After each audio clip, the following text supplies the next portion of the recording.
I have no clue what's going on with my hands right now. Randomly in a good mood. I think it's just because it's the Christmas spirit. This is a pre-recorded episode of the first episode of season 9 of Just a Breezy Chat. I'm so very excited. I am working on Sassy Sunbelt. I'm doing more projects with that as well, and I'm just in a Christmas spirit right now. Now this episode will come out January 2nd, um, and everything. So I'm not gonna jump the gun too much on this one, but I'm just getting some pre-recordings in while I have some time. I really need to go check on this clothes in the washer and dryer. Ugh, adulting. Do not wish it upon anybody. But I've been doing some more recent blogging in my life, so hopefully you've been checking that out as well. For those of you who are commenting things on my Down the Rabbit Hole podcast and stuff like that, I read every comment. I just want to point that out. Now, with that being said, why don't we jump into today's episode, shall we? As we talk about keeping our life private in social media. Social media is an amazing thing. It can be helpful, it can be useful, and it can be all sorts of things, magic even. But it can also be a place where a lot of online bullying and everything else takes place. But there are also many forms of social media that we have today. We have TikTok, we have Instagram, we have Facebook, we have Twitter, surprisingly. How is that still popular is what I want to know. But there is but here's the thing. You gotta remember, I grew up in an age where social media was just becoming a thing. You think by the time I was either a junior or a senior, I went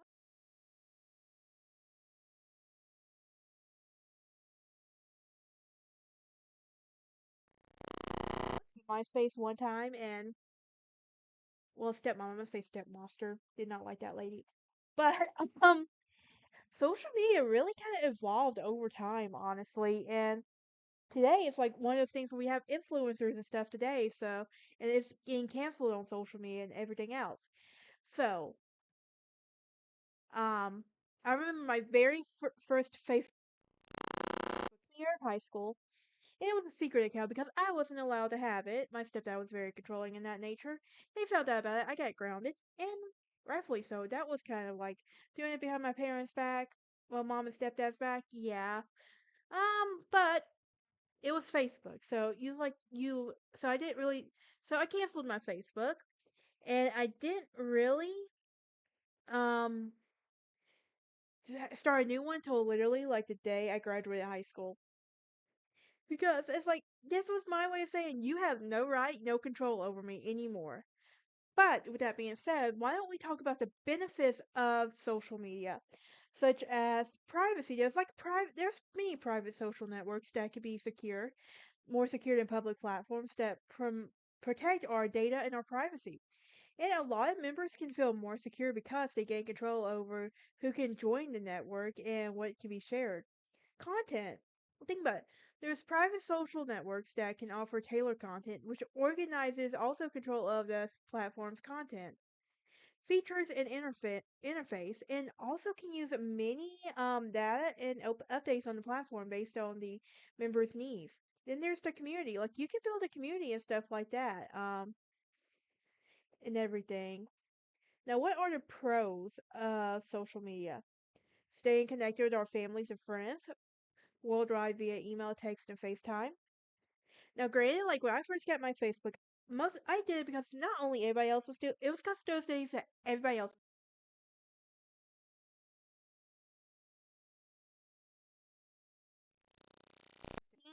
and stuff like that. So we didn't have that normal cousins relationship and stuff.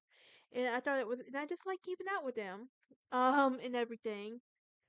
Now, there's also quick access to information and research. Like I get it, not everything you see on social media is true.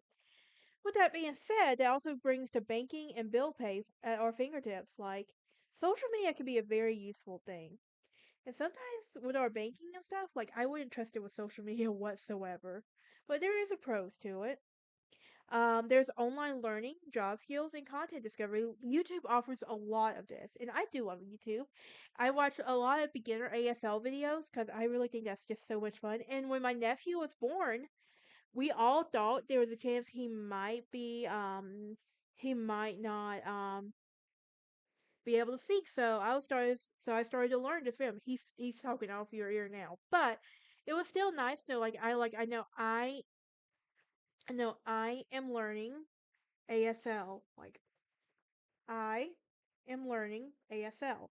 I know some of it. I still gotta go back and finish watching it because it's like I really do think ASL is an important language skill for us to learn. There's civic engagement, like fundraising, social awareness, and it gives us a voice. Now, do I think people take it off granted too? Yes, most definitely. It's also a great marketing tool. That's part of the reason why I like using it because it gives me a great marketing advantage, especially with hashtags and all that. And also, remote employment is a great thing right there. Um, what about the cons? Well, let's talk about online versus reality. Social media itself is not a problem. It's the people who use it in place of actual communication and in person socialization for friends. And on social media may not actually be friends and may even be strangers. There's increased usage. The more we spend time, the more we spend on social media, it can lead to cyberbullying, social anxiety, depression, exposure, and content of not age appropriate topics. It's also addicting. Like while you're playing a game or accomplishing a task, you can seek a person to do it as well. Once you succeed, your brain will give you a dose of dopamine and happiness hormones, and this will make you happy. But this same mechanism functions as a way to like when you post a picture on Instagram or Facebook. So once you see all the notifications for likes and positive comments popping up and stuff, like you also get FOMO, honestly. For those of you who don't know, it's basically fear of missing out. It has become a common theme. Self-image issues, like there are so many times people can like post something on the internet and people feel the need to body shame them and everything. And it's sad that we feel live in a society where we feel like we have to body shame someone just because they don't look a certain way. Should I recall the Selena Gomez, Hailey Bieber drama from a couple of years ago? That was ridiculous, and that was online bullying at its finest, right there. Um, these are the like okay, so I live here in Nashville now, but I lived in Alabama. But there were certain moments in my life I chose to keep private, also private from social media. Like if you go on my profile now, I can guarantee you will not see it because my profile is very private, and I keep a lot of details private because I'm a very private person. Such as when I start a new job, when I graduate college, when I make moves. When I moved to Nashville, I kept it private. And when I started MTSU, see, here's the thing: nobody in my okay, it wasn't a secret that in my friend group, it wasn't a secret that I was planning on moving to Nashville. But it also, I didn't make it widespread too. Like only a few, like certain members of my friend group knew. And I remember telling them like 4 days before I was supposed to move. Yes, I did a move in 4 days from Coleman, Alabama, all the way to Nashville, Tennessee. Well, Murfreesboro, Tennessee. But you can go back and check that video out later. But it was a very fun time in my life. I know I've been in in the Nashville area almost 2 years. If that tells you anything. Um, but these are things I would choose to keep private whenever it happens. Relationships. I don't believe that your relationship should be on social media. I believe that could be a killer for all things. I'm not like saying do like a hard lunch where you have to post every day of your boyfriend, but social media is like one of those things that here's the thing, my life is private. What I post on social media is for you to see only. You don't know the whole story. Your marriage, like children, your family. See, here's the thing. When I have kids, I do not want their face on social media. I don't want their names on social media. I want them to have privacy and everything else. Like, I want my relationship and my future marriage to be private. Like, that's just the kind of person I am. I literally believe privacy. Now, there's also something called social media detox. So, I tried dating apps, and Lord help me.